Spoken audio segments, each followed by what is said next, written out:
Esta exposición traza los cambios en la manera como hemos pensado a los niños en lo que hoy es Colombia, desde la época colonial hasta mediados del siglo XX.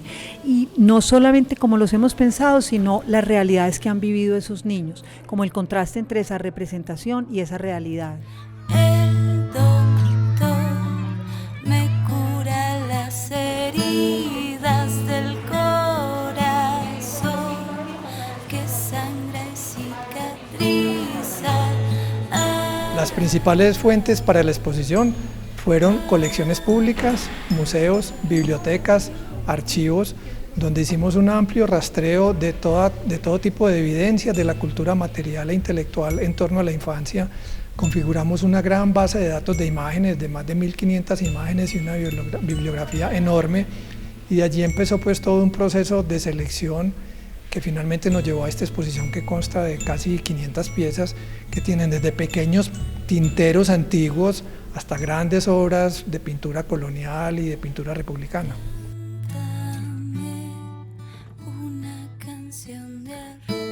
La lógica es las 8 secciones, cada una con su título, un pequeñito texto introductorio, y en las paredes de pronto unos textitos, un fragmentico de textos de época, una frasecita de Carrasquilla, una cosa de un catecismo, de un manual de pediatría, unos como para darse el sabor de voces de la época, diciendo cosas simpáticas, horrorosas, sabias, de todo, ¿sí? Entonces, vamos. La exposición incluye como dos grandes ejes: elementos de la cultura material y la mentalidad de cada una de las épocas respecto a la infancia.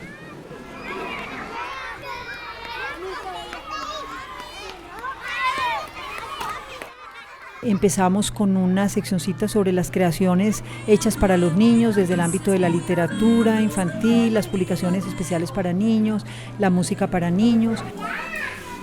Todos sabemos que Rafael Pombo publicó estas traducciones de algunas nursery rhymes británicas, y que esas primeras ediciones, no las hizo en Colombia, las hizo en Nueva York. Y nosotros, cuando empezamos la investigación, muy cándidamente pensamos, pues vamos a buscarla, porque eso hay que meterlo a la exposición. Pues, oh sorpresa, nos encontramos que una cosa tan importante para los colombianos, ninguna biblioteca en Colombia las tiene. La Casa Appleton publicó esto en Nueva York en unos 12 folletitos con esas obras de Pombo, y ahí en 1867, y eso no quedó acá, está refundido, es muy difícil encontrarlo incluso en los catálogos de las bibliotecas, porque los folletos son muy complicados de catalogar y entran de distintas maneras, pero están, por ejemplo, en Library of Congress, en British Library, y nosotros, desesperados por encontrar ese material, pues vimos que en la Fundación Pombo tienen enmarcado en una reproducción esta imagen en blanco y negro, que es uno de los folletitos de esa edición original de 1867. 1, 2, 3. Rin, rin, renacuajo, salió esta mañana, igual soy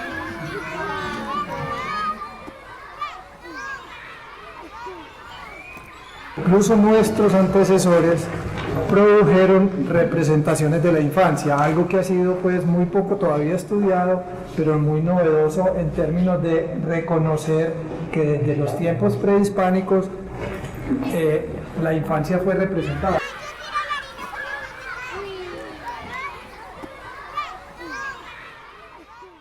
Luego nos vamos a una sección que es quizás la más grande de la exposición, que la llamamos representaciones, que son todas esas imágenes, desde el arte religioso colonial hasta fotografías y otro tipo de imágenes del siglo XX, que nos van mostrando los niños pensados, imaginados, a medida que avanza el tiempo, de un abanico más amplio, de distintas clases sociales, distintos grupos étnicos, niños en distintas actividades y vistos con un mayor grado de realismo.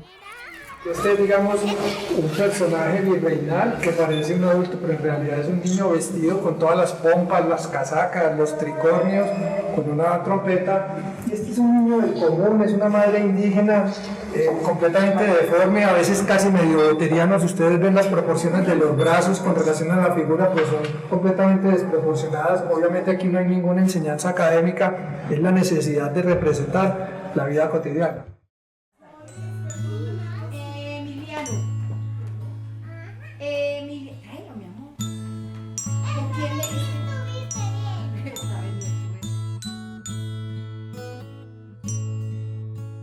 Después viene una sección que llamamos modernización, que son todos los intentos por moldear o adaptar la infancia a las necesidades de la modernización del país.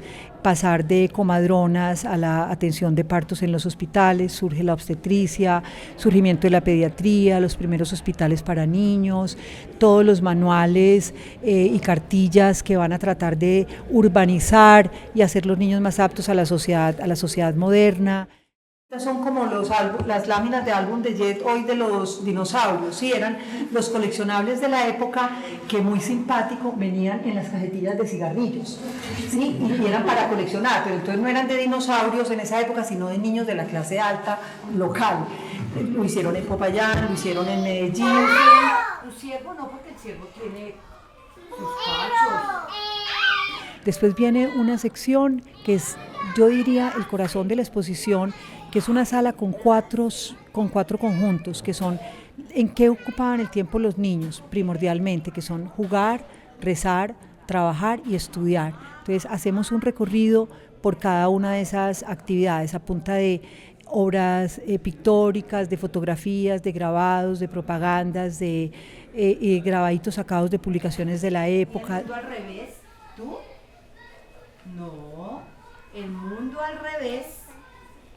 El mundo está al revés porque nadie sabe quién es. El interés por la educación infantil empezó a desarrollarse en Colombia hacia mediados del siglo XIX, cuando empezaron a llegar una serie de teorías pedagógicas. Historias de Verónico, mi amor. Rápidamente empezaron a introducirse al país cartillas y métodos de enseñanza que buscaban que los niños sobre todo aprendieran las primeras letras, a leer y a escribir.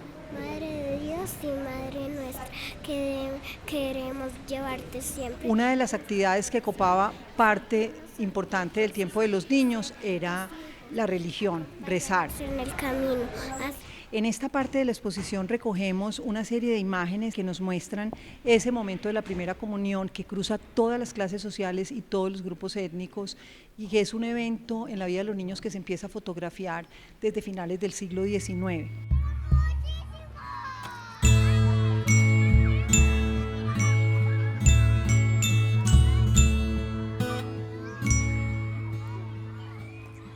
El niño fue entonces una fuerza de trabajo barata que trabajó en diversas actividades manufactureras y agrícolas, y ya con los albores de la industrialización en el siglo XX fue empleado también en las fábricas haciendo labores menores de limpieza de café, de empaque, de recolección de distintas cosechas en el campo. Una de las figuras más características que utilizamos casi que como emblema de ese trabajo infantil es el Bola Botín, un niño bogotano que vivía en las calles y se ganaba la vida limpiando los zapatos de los transeúntes y vendiendo periódicos. ¿Quién es? Soy Caperucita Roja, una niña muy celosa, en la calle 24, una vieja piso un gato, pobre vieja, podría atravesar de zapatos. Si te ríes o te mueves, te daré un pellizquito en el dedo más chiquito. ¿Jugaron de esto cuando eran chiquitos o no? Pate gallina. Nos vamos a poner a jugar pate gallina. Tomen una horita de color. En esta sala reunimos pues esa forma de usar el tiempo libre, los juegos y juguetes que se entretenían los niños pues, con cosas tan elementales como rimas, rondas, versos tradicionales, al igual que hoy. Pero antes de los juguetes industrializados, los niños usaban con objetos, con semillas, con escopeticas de guarda, con madera, papel, huesos, cuero, con unas cosas de fabricación artesanal local bastante elementales. Hago un clavito en la calva de un cabito. Luego hay unas dos últimas secciones que son una sobre el descubrimiento de la infancia a finales del siglo XIX como una categoría mental diferente.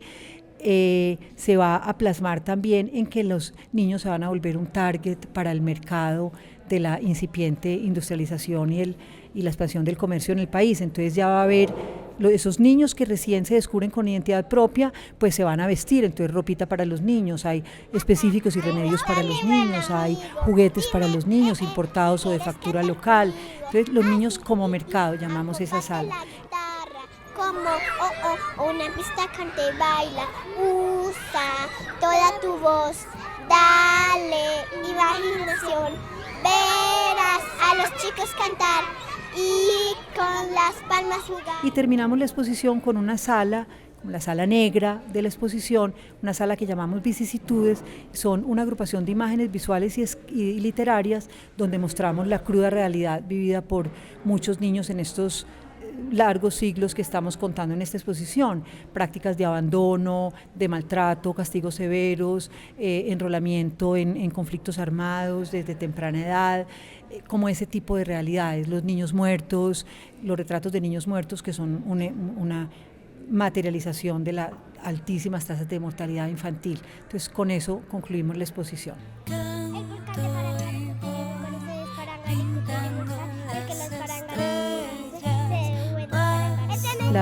El retrato del niño cuervo que figura en la portada del catálogo, en la invitación a la apertura de la exposición, es como la imagen que escogimos para presentar la exposición por muchas razones. Uno, por la belleza misma de la obra. Dos, porque es una adquisición reciente del Banco de la República y es una obra poco conocida en Colombia.